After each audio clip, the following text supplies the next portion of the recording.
கர்த்தருடைய நாமத்துக்கு மகிமையுண்டாவதாக. இன்றைய வார்த்தை செப்பனியா 3:20. பூமியில் உள்ள சகல ஜனங்களுக்குள்ளும் நான் உங்களை கீர்த்தியும் புகழ்ச்சியுமாக வைப்பேன் என்று கர்த்தர் சொல்லுகிறார். எனக்கு அருமையானவர்களை, எல்லாரையும் காட்டிலும் நான் உங்களை புகழ்ச்சியமாக கீர்த்தியமாக வைப்பேன். இது ஒரு அருமையான ஒரு வாக்கு தத்துவம். இதை விசுவாசிக்கிறவங்களுக்கு ஆண்டவரை இன்றைக்கி கூடும் அப்படின்றார். நீ நம்பினா, நீ விசுவாசித்தா உன்னை புகழ்ச்சியாக வைக்க என்னால் முடியும் மகளை. நீ தான் நம்ப வேண்டும். எப்படி நடக்கும், எப்படி எனக்கு ஒரு மகிழ்ச்சி வரும், எப்படி எனக்கு புகழ்ச்சி வரும்னு நினைக்காதீங்க. கர்த்தர் இன்றைக்கு உயர்த்த திட்டம் கொண்டிருக்கிறார்.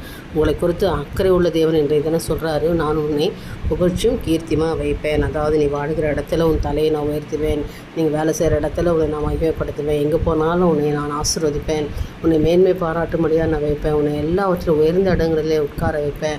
அதுதான் நான் உனக்கு செய்கிற இன்றைய தினம் நான் உனக்கு செய்கிற நன்மையான காரியங்கள் தான் இல்லையா.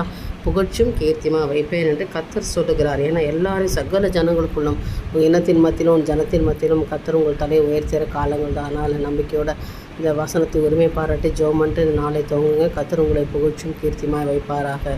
தேவனுக்கே மகிமை உண்டாகட்டும். ஆமென்.